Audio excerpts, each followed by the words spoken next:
Hi everyone, it's Darren Fink, And Margie Fink. and we are the co-founders of Transfiguring Adoption. Margie, do you want to tell them about Transfiguring Adoption? So, Transfiguring Adoption exists to nurture growth in foster and adoptive families by providing resources like book reviews, blogs, book lists, just ways for you to find, especially media tools that you can use as a family to connect and bond, but also to process trauma in a non-threatening way, and just to normalize experiences for our kids. Absolutely. So, do you want to tell them the small print, or you want me to do that? So we want to make sure that everyone knows that we are not medical advice, we are not legal advice, we are not agency advice, we are not telling you to go against your agency, we're not telling you to, give me something else. Basically, we are telling you to follow all the professionals in your life and to get along with them and seek their counsel and advice. Why we do the caregiver check-in is just to give a place for foster and adoptive parents, as well as professionals or those interested in helping families, a place to come to encourage each other, to ask questions, and to hopefully leave better informed and better ready to help kids succeed than when we came. So that's why we exist. All that fancy mumbo jumbo to say, please don't sue us. Please don't sue us. All right, so let's get going here. We're kind of waiting for the whole video to populate a little bit. It takes a little while for people to get in here. Have you noticed that? People have stuff to do. Wonder what everyone's watching on TV before they come in here. We weren't watching any TV. Our kids aren't allowed to have electronics Monday through Friday. Oh, no, Monday through Thursday. And so, I don't know what people watch on TV anymore. It's like we haven't had cable in years either. It is. So, it's a strange phenomenon. Know what's on when. It is. It's a very strange phenomenon. Although we will binge watch HGTV if you let us. So give us a little HGTV and you will never ever see us ever again. But one thing that I was thinking about is just how we usually talk about struggles or the way that we're getting through a week or this, that, and the other. I guess I'm curious about as everything's populating here, what are things that people are proud about for this week? Like, what are the small successes or the small victories that you have had this week? Or like just even little things. You have to think on that one. Well, I have a couple books here, and it kind of goes along with that, I think. So I can't see because we're typing on a different screen. So we share a lot about different therapeutic books that have helped our family and other families. And some of them are more storyline, but we started reading with a couple of our kiddos these books. Regina Kupecki is a professional in the field. She's had decades of experience. We actually did an interview with her. It's a while back on the blog. Right. But there are a couple, she co-authored 2 books, Parenting the Hurt Child and Adopting the Hurt Child with Dr. Keck, Gregory Keck. So it was Keck and Kupecki. Did those 2 books for adults, and they're absolutely amazing books. Like I remember when I picked up the first one, I found it on vacation to one of those like $5 and under sale bookstores. And in our 6-hour ride home from vacation, I had it read with hours to spare. Right. It was just so captivating because it did such a great job of explaining the different struggles that our kids have, how they're different than the typical child who hasn't gone through a lot of trauma, and just how that impacts life, how we can parent differently to help them. And it was a very life-changing book. So a while back there's 4 books in this series, and there's the light here, so I can't really get it in the camera good. There we go. So it's the Adoption Club Therapeutic Workbook. So it's a series. There's 4 of them. So this one is Let's Learn About Adoption. This one is Friends, Bullies, and Staying Safe. So the Adoption Club Therapeutic Workbook on Friendship. And there's 2 more, and they're downstairs because one of the kids was reading them. But one has more to do with identity, and one has to do with siblings and just kind of the confusing world of siblings when it comes to foster care and adoption. You've got, you might have foster siblings, adoptive, biological siblings that you're separated from. So all 4 books really, it kind of follows, there's the Adoption Club. It's actually like a group of kids in a school with some teachers who are adoptees or somehow, therapeutically linked to adoption. And they kind of go through with the kids just these different concepts. And we found that sitting down and reading these books, there's just a lot of great discussion starters.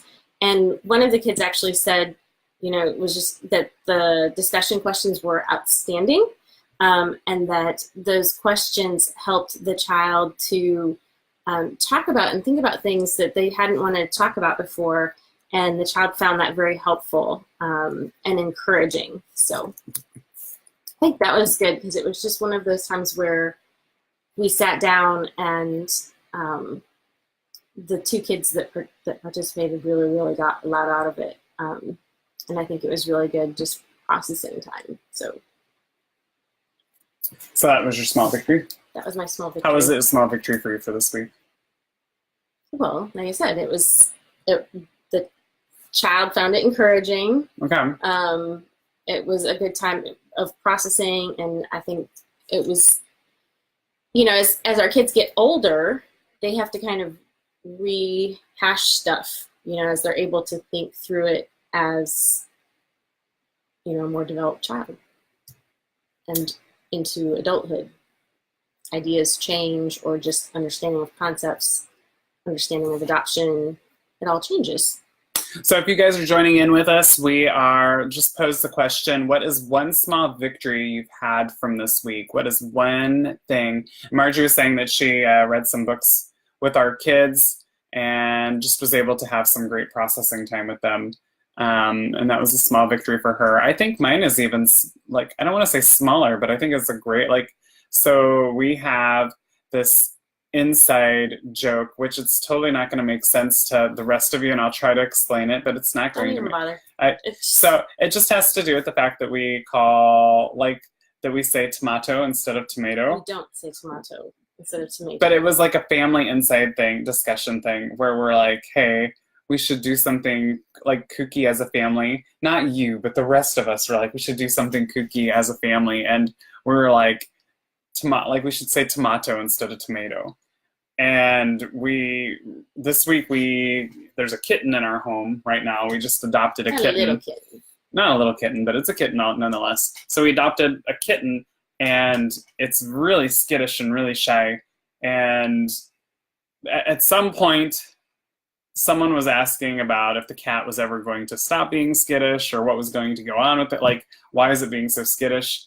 And I think the whole conversation was is the cat fitting into the family anyways, like that? And I'm like, yeah, of course it fits into the family. He even says tomato.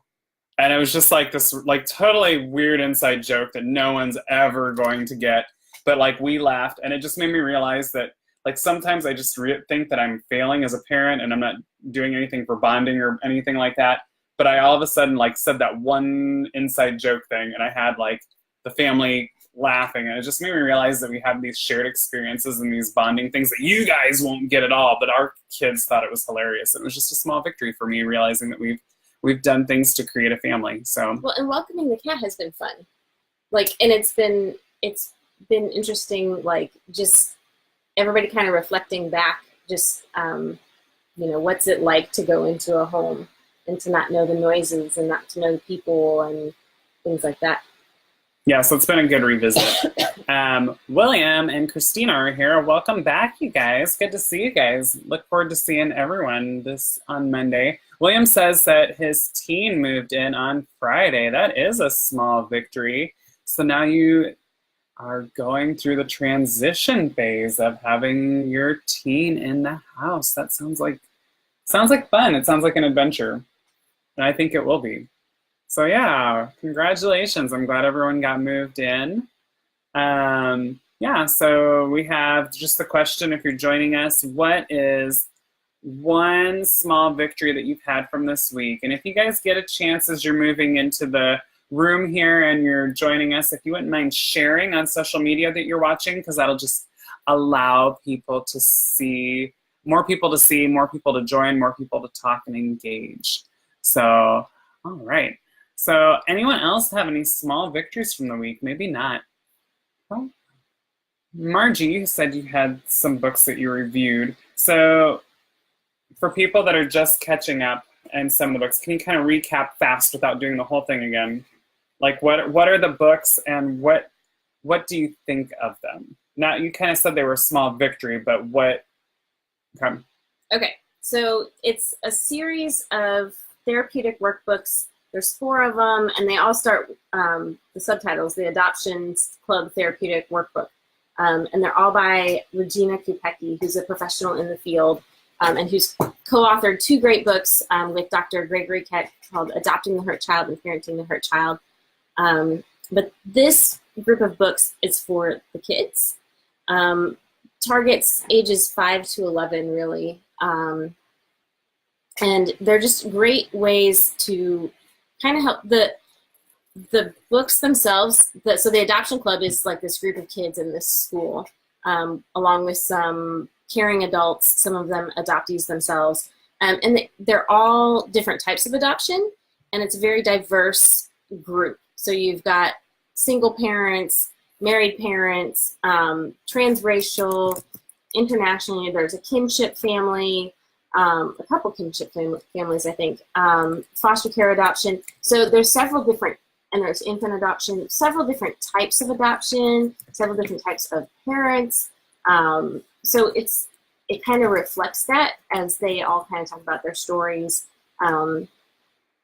So pretty much any kid could see something from their family dynamics. They talk about siblings being separated, siblings being adopted together. So just a great group of books that strike a lot of conversation and have activities. Hello, Miranda. Hey, Miranda. And I didn't get you tagged into my last comment, but Logan just snuck in too. Thanks. Glad you guys are here. We're posing the question right now. If you've just joined in, we are asking, what is one small victory you've had this week? What is one small victory you've had this week? William is saying that his teen moved in on Friday. I was saying that I was just happy about inside jokes that our family has, because to me that just shows that we've connected and bonded, and that's encouraging to me to see that. Hey, Allison. It's always good to have Allison here. Allison's fun.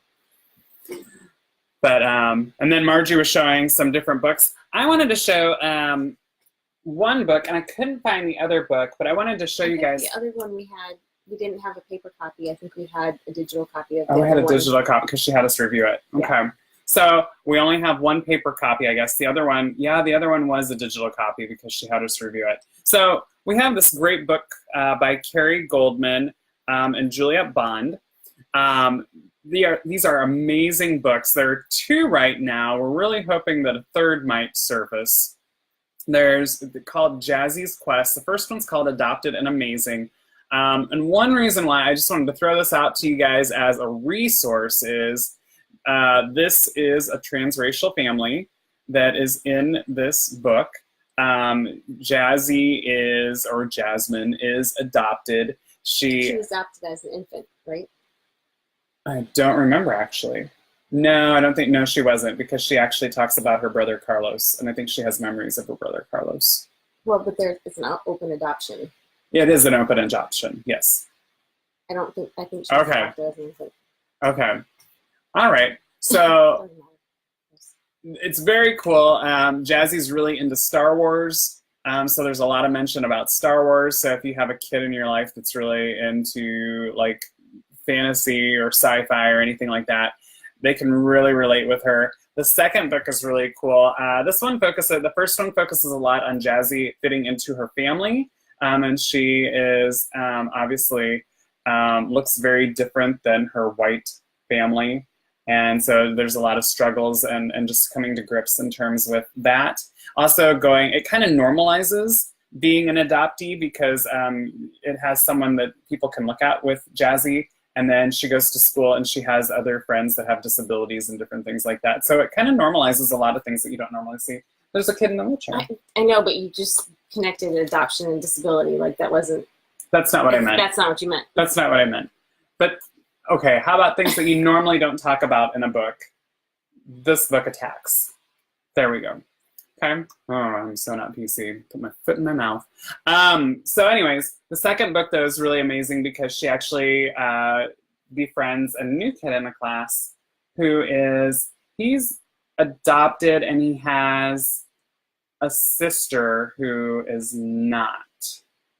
And so there's just a lot of interesting, because the adoptions look different between Jazzy and her friend Michael. And so there's just some interesting things, as well as like, so it tackles friendship and what friendship looks like and how to be a friend and different things like that. So very cool books. They're by Carrie Goldman. I can throw the review up on these books if you'd like to see them, but they're really fun. I totally suggest upper elementary to lower middle.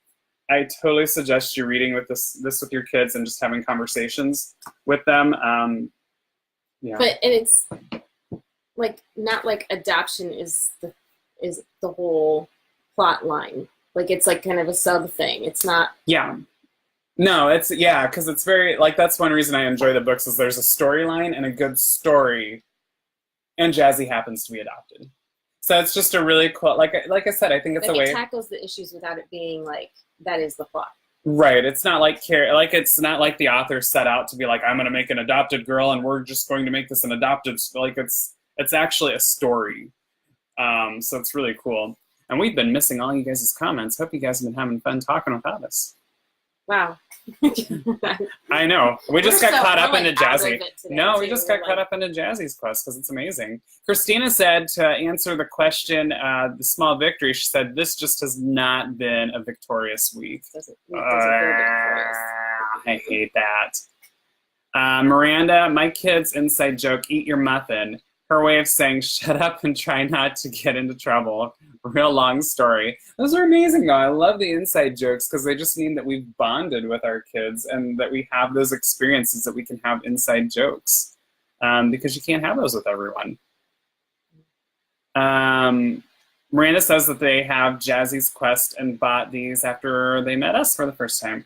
Yeah, we really like not them. As an infant. Okay. See, I don't. It's been so Yeah, see, I didn't think it was. Because, yeah, there are times that I'm remembering, too, looking back through the books, that she talks about her brother Carlos. And so, Carlos... Yeah, but there's a lot of open adoptions where there are later children born. They have... Anyways. Miranda says that she likes them, but her kids were a little young to understand the difference between open adopted and their world. So that was a little hard for them. Yeah, and don't worry about it. She said, sorry about the grammar. Don't worry about it. Did you not hear me, like, putting my foot in my mouth earlier? And I'm using words. So, yeah, they're amazing books. I totally suggest you guys doing that again. So, hey, Jen. Glad that Jen could join in here. And hello to Sherry. Pretty amazing books, though. And again, they tackle, like, it's a transracial family that is one of the issues that they have to tackle. And I know that is something that as foster homes or even adoptive homes, that's something that we have to deal out in the community. And I know, especially with like a child feeling that they look different than the rest of the family, and what that does to them and what that does to the family. And I know that is touched upon in the Jazzy's Quest books. Oh. They have a Jazzy, like a daughter named That's Jazzy. awesome. Yeah, so her name's Jasmine. And so I was pretty excited when the author asked us if we'd review them because I was like, hey, we have a Jasmine. And we call her Jazzy. We don't call her Jazzy so much anymore. We used to when she was little. That was kind of a little kid thing. So, but anyways, we're talking about small victories that you have had this week. Any small victories that you have had that have really been amazing, or maybe not so amazing, but it's just been that kind of week and a small victory is all you got. We want to celebrate it. Jen Ellers just snuck in here. I don't know if she's still in here. She's part of she leads our volunteer mobilization nationwide, and she does an amazing job. So, and she also works with kids. So she is pretty darn amazing. I'm trying to think. There was something that we were talking about this week. This also, oh, you know what? We didn't even tell it, people. I feel like I'm out of practice here or something, because last week we tried to have a special guest and different things like that. So I feel like I'm out of practice. Just to reiterate to you guys, this is your time to ask questions or to share advice or something that you learned with each other throughout the week. So while Margie and I kind of like threw up these books and said, hey, look at this, or hey, let's talk about small victories, this is really your time. Margie and I are just mediators and facilitators, and we'll just kind of guide the conversation and make sure that things get talked about and whatnot. So and make sure people's comments get seen. So if you just want to throw up your comments or questions or advice, that would be really cool. One thing that Margie was talking about too, like while I'm waiting for people to throw up any questions or anything they have, is so we did adopt a kitten last week. It was last week. And it's been less than a week. And it's been interesting for us. One thing that was interesting for us was to go back. We've been I feel like we've been far enough removed now from having a new child in our home that while I'm not comparing, because I know someone's going to do that, like say I'm comparing kids to cats or animals, or I'm not. But this kitten is so skittish. Well, what's funny is it's been like 8 years or so since we've had a new cat in the house. And we forgot that, like, you know, you can be at the shelter and they're all lovey and happy and stuff. And then you get them home and it's like, oh, there's this house and it's new and there's new noises and there's new people. And they do a lot of hiding. And they kind of have to slowly explore every little nook and cranny and get to know the noises and get to know the people. And so they do kind of hide out a lot and they get really skittish. And we totally had forgotten about what that was like because it's been so long since we've had a new cat in the house.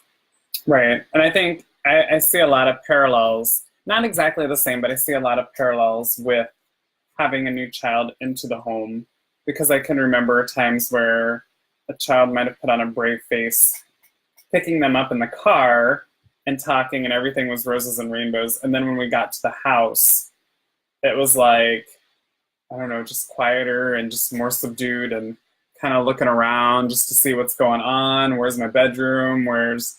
And then also just being like exhausted the first day. The kids being exhausted the first day because it's completely new. And I know for this kitten too, it was like it slept a long time. So Miranda says, my husband just said he does, compares kids to pets.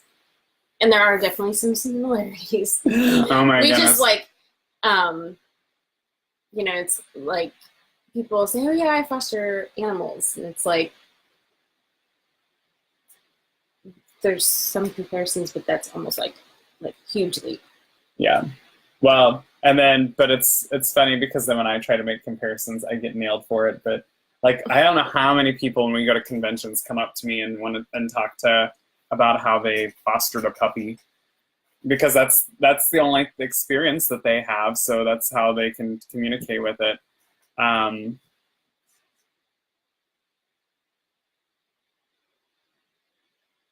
Yeah. Okay. So very cool. So yeah, I forgot what I was going to say. So one thing that we also, I think, brought up a lot of things that we remembered from last time, or remembered from when we first had new kids in the home and stuff too, was we watched the movie Instant Family. Has anyone watched? Like, oh yeah, hit hit the like emoji if you've seen Instant Family, the movie Instant Family, and hit the laughing emoji if you've not seen Instant Family. That was like, we're really late to the game. We had a lot of people telling us that they'd seen that movie and asking our opinion on it. We had family members asking us what we thought of it, and we're like, we haven't seen it yet.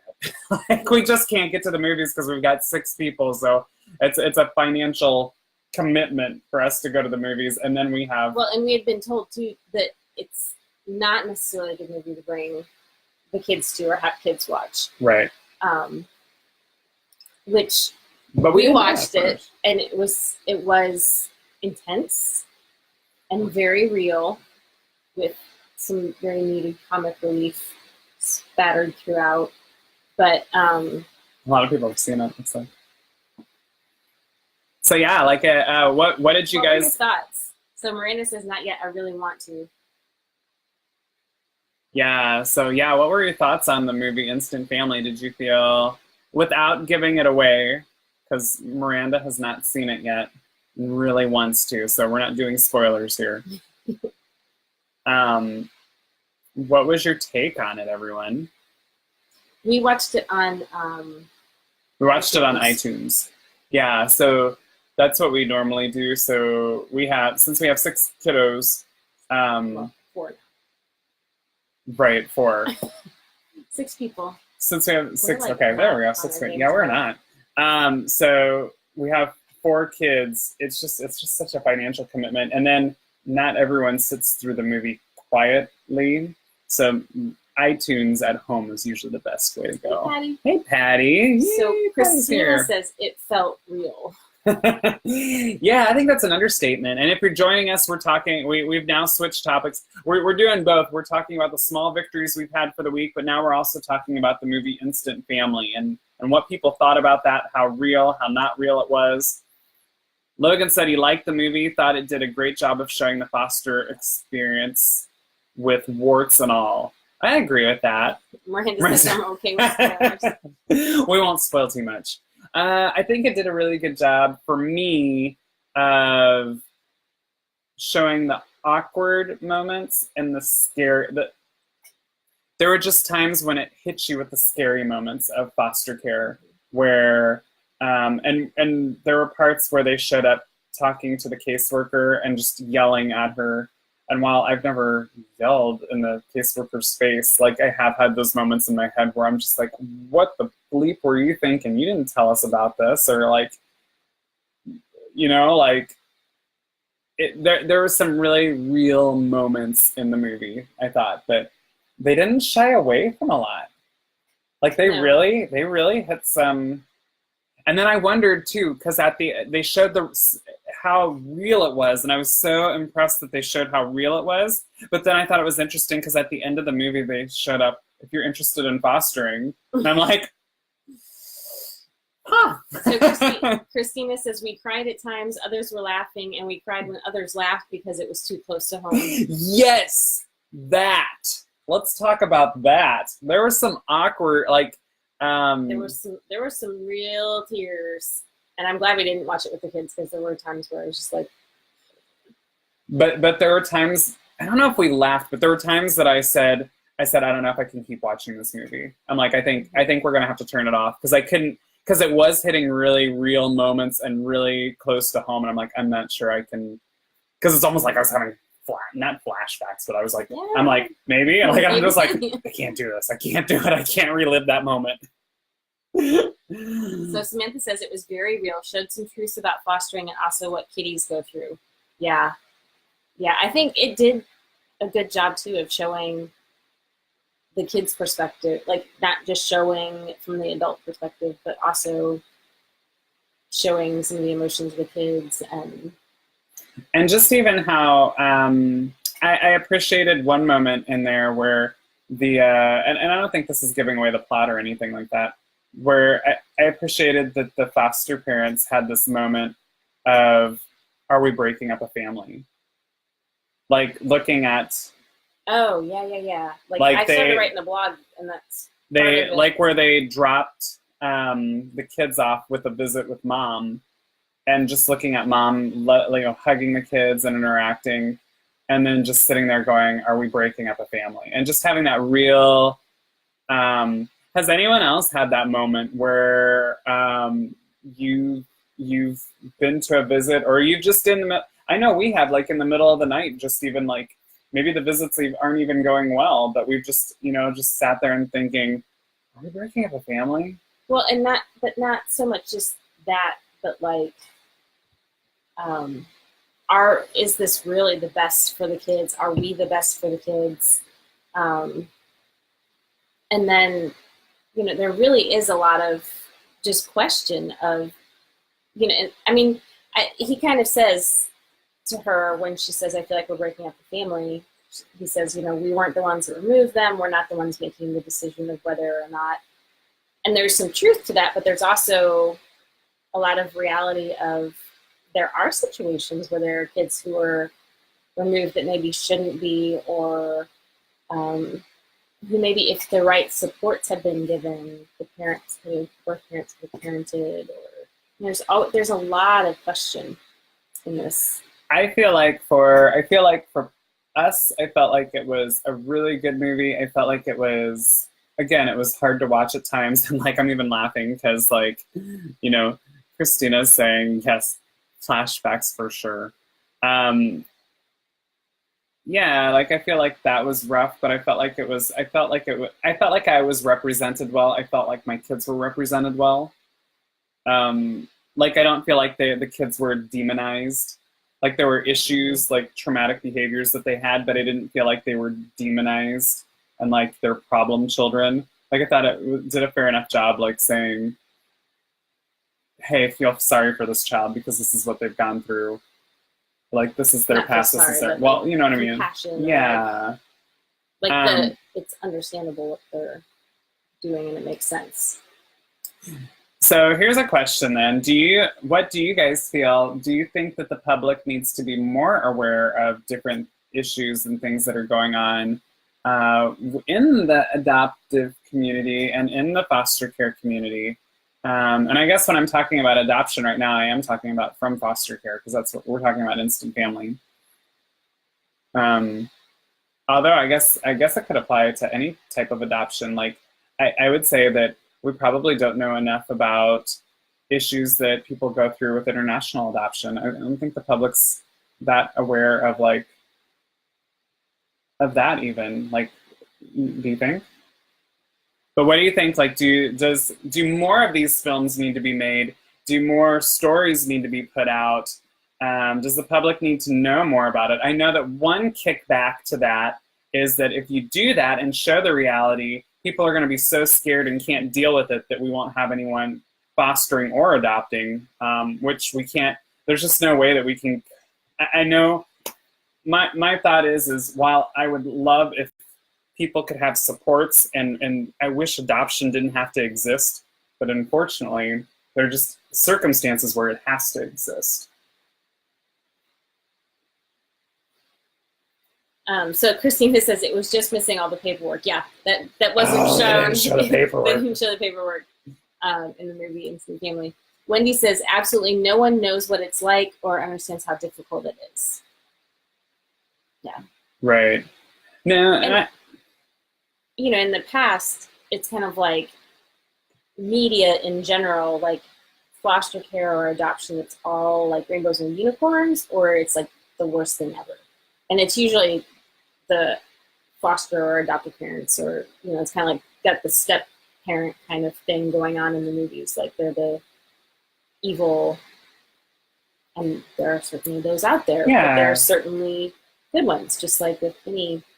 Well, I know that we even were, one of the movies that we reviewed was Hotel for Dogs, and we just thought, well, like our kids ironically loved the movie, but we're just looking at it and I'm sitting there going, the foster parents were evil. Like they were like little orphan Annie evil. And like they were just depicted as they couldn't really take care of the kids. They didn't properly take care of the kids. They were just, and I don't know. Like I feel like movies either go that far where the foster or adoptive parents are evil, or they're like complete, like, it's like this dream world where everything's perfect and no one misses their birth family or had a rough time. It's just like Annie going to Daddy Warbucks and it's mansions and dances and blah, blah, blah, blah. Miranda says, you want to read that one? Yes, we need more help. Mental health help, family therapy, attachment, the kids' behaviors would be more explained to teachers and the outside world. It would be amazing. Yes. Wendy says her victory is I slept for 5 hours for the first time in 4 No way. years. That's awesome. That is amazing. Woohoo. Christina says, well, at the end of the movie, I was saying after watching that, no one would want to foster. Yeah. I mean, I think they did it. I thought it was funny. I thought it was funny to show how real. See, I don't know. I think they did a good enough job coming full circle at the end, and everything was happy. But I felt like it was so real. I just thought it was funny at the end, the credits where it said, if you feel like fostering. I'm like, would I? Would I? Miranda says everyone assumes foster parents are in it for the money. Yes, that is a big thing that circulates myth out there. And there are some that do abuse it. Christina says, I felt it would be a great training video at the end of fostering classes. Yeah, like they have a social at the end. Really good. Some of the scenes of like the support groups were hilarious. Yeah. Maybe we need to have like a live watching party on here. Wendy, my middle adopted child had a breakdown after adoption. We turned our house upside down. Now he's in residential and is acting out even more. Yeah, we've kind of been with Wendy through a lot of like this journey of residential and all of that. Miranda says, I almost let the kids watch Problem Child without thinking about it. I liked it as a kid, but my husband was like, no. And we talked about how awful it may be for them. Have I seen that one? Yeah, you've seen Problem Child. That was like it was either early 90s or late 80s. You've seen Problem Child. Felicia says, what money?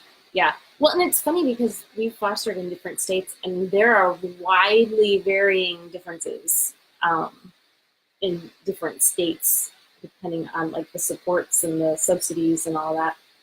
Wendy says, I want nothing more than him to be home. Aww. Jen, it's funny, my mom had the opposite reaction. She came out saying, I don't know how anyone can watch this and not want to foster or adopt kids. See, here's one of the things, too. I feel like, okay, so even with training classes, and I feel like even you can tell people about, see, let me know if you guys agree with this. Maybe if you agree with it, hit the thumbs up emoji. If you disagree with it, hit the laugh emoji a bunch of times. But I feel like you can't, it's kind of like being an actual birth parent. Like you can read all the books on parenting, but you don't know until you actually have that child. Like you don't know the situation until you're actually in it and what's going on. And then you're like, I need help. Like, because I feel like even in training classes, I feel like they could tell you like all the like, hey, you need a support system, and you're like, oh yeah, I got a support system. I'm good. Got support. But then you realize, no, I don't have a support system for really what I need. So I don't know. Like it's interesting. I think it's interesting. Like, I'm glad your mom said that. That's awesome. I'm really glad about that. Let's see. But yeah, I think it was a great movie. I wish there were more resources out there that were more popular and widely available so that people, the public knew more. I think the way it helps us, the way I see it anyways, I think the way it helps our community is that people understand, like, when you go to them and say, hey, my kid's lying. And they're like, well, kids lie. Right, but about everything 24/7 and like stuff that doesn't even matter. Like they came in and said the grass is purple. I don't care if they think it's purple, it's green. Well, like it just wears on you. And I feel like some of these things, if people can see what's going on, they can understand better and have some empathy then. Christina said maybe it's a good way to weed out those who can or can't handle it. It is. I feel, and it's, I know I've shared this story before. It's actually been interesting to talk to people at conventions that come up to us and they want to adopt. And they're just really enamored with the thought of adopting or fostering. And especially with fostering, I'll tell them some of the things they're going to have to be prepared for. And I said, here's worst case scenario. You're going to have to be, are you ready for this, and this? And I did have one lady say, well, I don't know if I want to foster anymore. And she was kind of upset with me, like that and I'm like, well, I mean, it's, and I kind of told her, I'm like, that is stuff that you might have to be able to cope with and handle. So if you can't, you better not do it because you're not going to be able to handle it. It's going to be bad. It's going to end bad, bad, bad. Oh, sorry. Miranda says, so much Kiko. Boop. Poop icon. That's true. Oh no, Wendy's talking about her. So he was arrested for assault. Oh no. That's sad. I'm sorry that that's not going well for him. Wendy, if you want to talk to Margie later tomorrow more, she could probably message you on Facebook and do a private message. You guys can hash that out a little bit more if you just need to vent and get that off your chest. Or if you have questions. Because I guess we have had experience with some of that. And Felicia says, something that they don't discuss is that over time your support system is going to fade and change and you need to be ready for it. Wow, is that a good that's topic? One of the things when she said that, or before I was thinking the same thing because you were talking about support systems. And they don't tell you, like, there's going to be a lot of people that, are like, oh, you're doing this great, wonderful thing. And then when you actually have kids, it's like, it's almost like you're quarantined. Yeah, so and I will say, like, I don't know if I've heard too many people that have, like, they've lost friends or family through. You said, I don't know that I've heard too many. I think you're saying too many that have not lost somebody. Yeah. You don't really know anybody that hasn't lost somebody. Is Yeah. What I'm trying to say. So yeah, because they just can't. And you know what? In the movie, actually, then we're talking about it, they actually did a good job of portraying that because everybody kind of comes back around. They come back around, but they did address it with there was someone, I forget if it was the wife's siblings or if it was the brother's siblings. They kind of said, we don't want your kid hanging out with our kid because we don't want all of their troubles. We don't want their troubles infecting our kid. They wrapped it up at the end of the movie and made it all happy and pretty, but the reality is doesn't always end that way. Right, and so I feel like, I mean, you and I have even had to do it. We've had to deal with losing friends, and it hasn't been like a harsh, we're not going to hang out with you anymore, or we can't believe you guys. It just kind of just tends to be, hey, we hung out with you all the time, and slowly we don't want to necessarily hang out with you anymore. So yeah, I think that's good, Felicia. I think it's good, like something, and I'm not sure it's something you can tell people even in a training, like, hey, you have a support system, but get ready to maybe be on the lookout for an adoptive foster support group or some other people that understand this, because your support system might change. Well, and the other thing is there might be people in your support system that become kind of toxic and you have to cut them out. Right. That happens. That does happen. Logan says, despite the best training, there's no way to truly prepare you for no, there's not. There's no way to prepare you for this experience. It's the best and hardest thing that you'll ever do.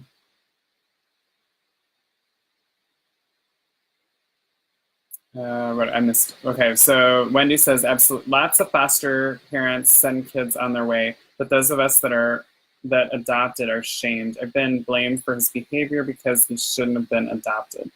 Yeah, isn't that rough? Like, I think... Let's catch up because we're going to get to the point where we don't know who's saying what to what. Oh, no! Because everybody's replying in the way it's No, this is awesome, though. I'm glad we have that problem. We had a sibling group of 3, planned to adopt them all, ended up adopting two others in residential. We were still willing to get to try, but DCS forced our hand to step away. Think of him yeah, it's rough. When it doesn't work out, it's definitely rough. So Miranda says post-adoption in 2 counties have failed us. And that it's hard. You know, we've dealt with post-adoption too in different areas. I will say that we were in a rural area and post-adoption was awful and it was almost non-existent. And then we moved to Knoxville and there was so much great post-adoption stuff.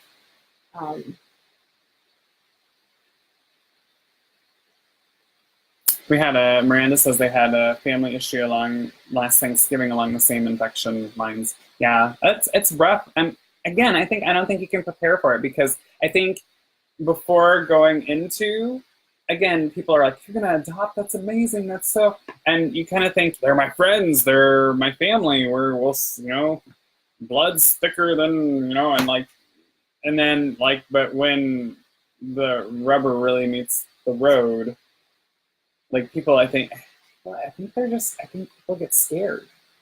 I mean, we get scared, right? I think all of us, come on, hit the heart emoji if you get, we get scared on this journey. It's scary.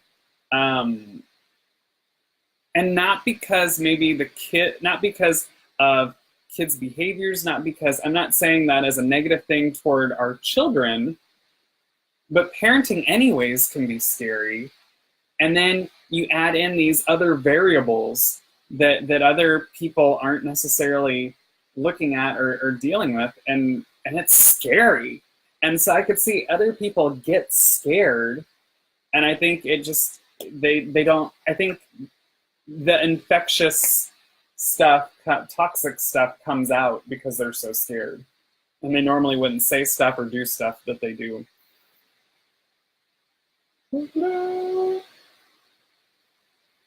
Okay, catch me up here. Where am I at? Oh, no, I lost track. You lost track. Okay, so Wendy said, after someone being so negative, you have to step away. My support system has severely changed. I don't blame anyone. Each babe is different and had different trauma. It's true, and I think, yeah, I think it's just, relationships are fluid, and I think, yeah, I appreciate that, you're saying you don't blame anyone or anything. It's just, it's what you need at this season of life. Wendy says, rural post-adoption is non-existent here. Yeah, I bet it is. I bet for sure. Felicia says, not everyone has the same fortitude and wears out quicker than we do as foster parents who are committed. Yeah. Miranda, thinking about their future terrifies me.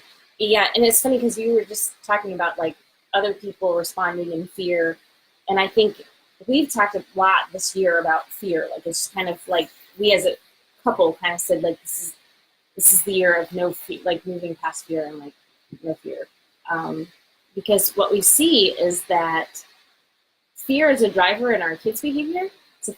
It's a driver in behavior of other people, being scared to be around our kids or that kind of stuff. But I would say that fear also brings out our worst parenting ever.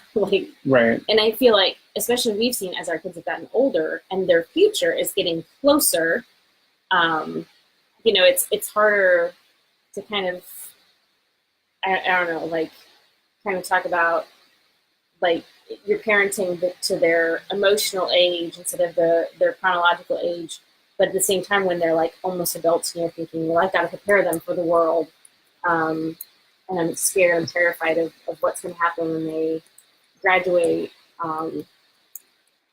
It kind of,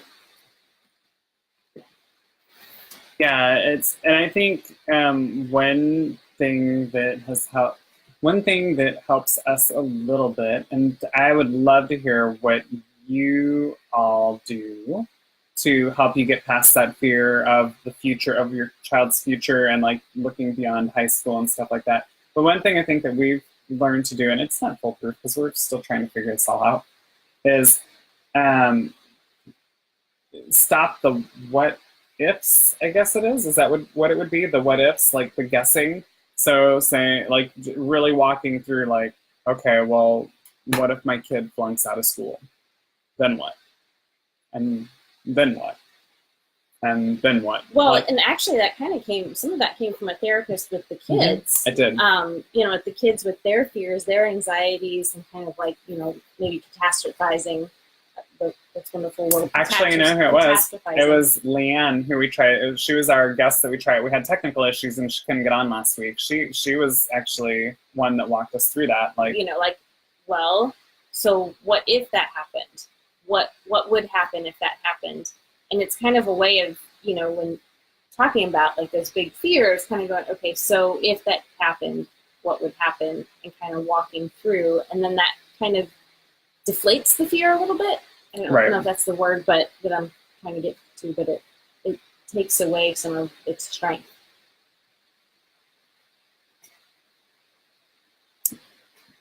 Yeah, and so Wendy's talking about her son having a cognitive delay that isn't even in with her. So how am I to mold him and guide him for adulthood?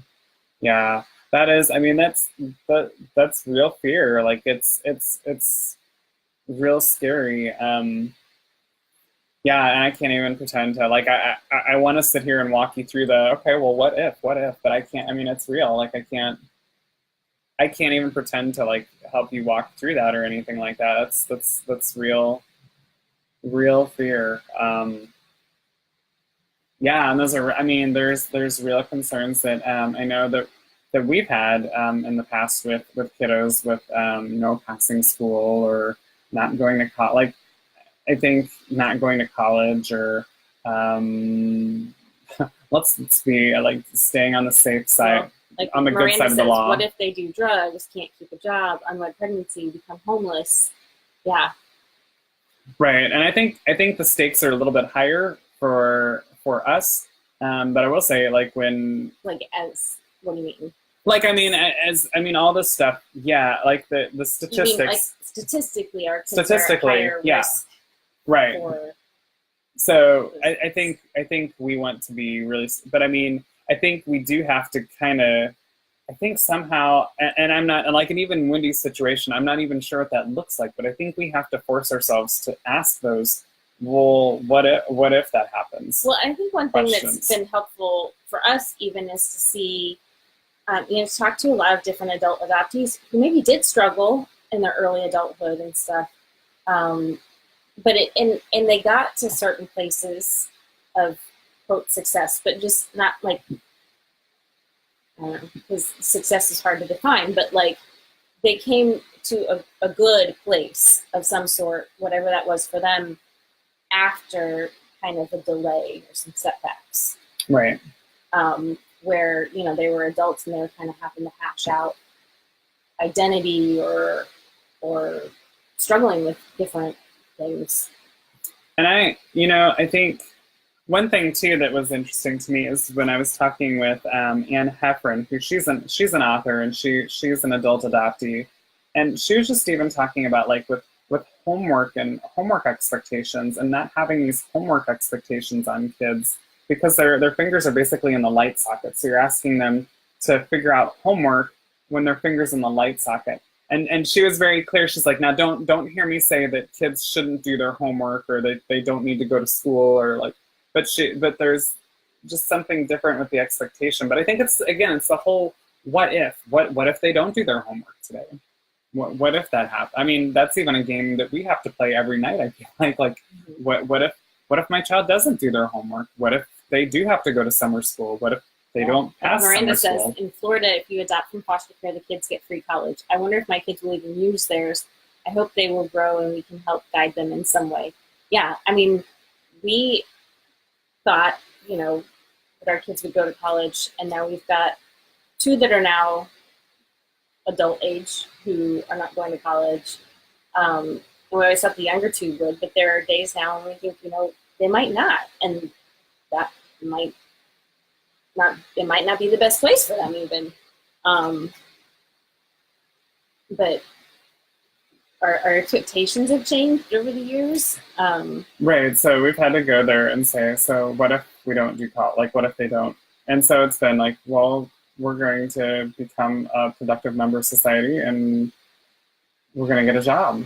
Well, it's not going to be like when you think of the best for your child, you want your child to have like this really amazing job that they like their dream job. What have they been looking for? Maybe they want to be like a video game designer or something like that. So yeah, I want my kid to be a video. Well, it's just not. What if that doesn't happen? Like, and what if it's McDonald's? Like, that's not bad. Like You you said that just with a tone. it isn't. No, I didn't think I had a tone. I hope I didn't have a tone. It isn't. Like, what if it's McDonald's? It's not bad. Like, why not? Like, and then what if they work there forever? What if they work there forever? They're bringing home a paycheck. That's more than some people like can't even like hold down a job and bring home a paycheck. So yeah, I think your goals and expectations have to change, and we just have to go there and like somehow the hard part sometimes too is helping the kids understand whether their goals or expectations are realistic or whether that's something they can achieve.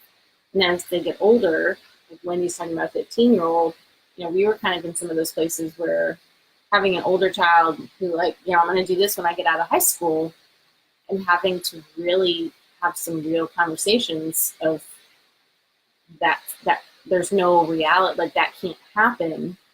So what can we do instead in helping? Because I feel like there were times where the school would almost set them up like, oh yeah, you can do that, you can do that, you can do whatever you want. And there is some reality there. There are times when there are things that just can't be done. And to just like say, yeah, you can do that. And then they graduate high school and then they fall flat because no one's ever like actually looked at what is reality and what are realistic goals. And I will say that I remember, like, and this is kind of what Wendy's comment just right now, like with a kiddo wanting to go to college and play basketball, but having like different problems that are going to prevent him from performing well. I have gone into different meetings at the school with the teachers, and if they are like really pushing my child to do this big, huge, lofty goal that they have, I'm all for big, lofty goals. Let's shoot for the stars.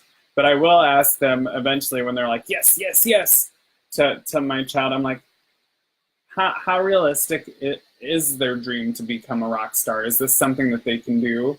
And like, I kind of bring everyone back down to earth. Like, okay, this is fun to talk about dreams. Now, is this attainable? Like, are we going to do this in 4 years? And like, and I really kind of push the teachers and the people there in the meeting to answer and to say something. What? Felicia said I had high hopes that my one kid was going to be an academic genius, but then I found him sitting on the kitchen floor licking the side of the refrigerator. And I have high hopes. Yes, I have high hopes. I've got licking the side of the refrigerator and getting the grime off it. Hopes. No? All right, you guys. It is 9 o'clock. I didn't even realize that. Thank you so much, you guys. I'm going to give you guys a few minutes here for everything to kind of get caught up here. If anyone has any suggestions for a topic that they want to talk about for next week, we would appreciate it. And we'll lead off with that next week. If not, you're going to be at the mercy of us coming up with something to talk with until we get into a conversation. So let me know. If you have anything that you want to carry on over for next week, if you need us to talk about anything. While we're doing that, I will let you know that Transfiguring Adoption, I don't know if Jen is still in here. Jen is in charge of our volunteer mobilization. She has been doing an amazing job of getting our volunteers mobilized to do our 3rd annual Sweet Dreams Nightlight Drive. which is simply a way for us to wage war on nighttime terrors and foster kiddos. We're doing this nationwide. You can either donate nightlights to our P.O. box, or you can see if we have a volunteer group near you on our website, and you can donate them live. But they're all going to go to foster care agencies to help foster families. The other thing that I will tell you is, ooh, I just lost it here. If you haven't checked out our merchandise store online, be sure to do so. We have some new Easter designs, and through March 10th, there's free shipping on that. And so it does take a little, they're custom made designs, so it takes about 4 to 6 weeks to get things created for you. So there's still time to get Easter outfits in if you want Easter outfits. So go over to our website and check out our online store and our custom made items. We got dresses and everything there. You haven't gotten yours yet, have you? No. All right. Well, you guys, appreciate you all so much. If you do have any questions or anything you want us to lead off with next week, okay, so Wendy said she'd love to pick everyone's brain on residential treatment, yay or no ways, how to cope. Jill, I'd love to help transition a child from foster to an adoptive home. What works well, what is most helpful?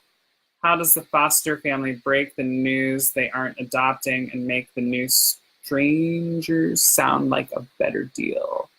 Okay. Okay, yeah.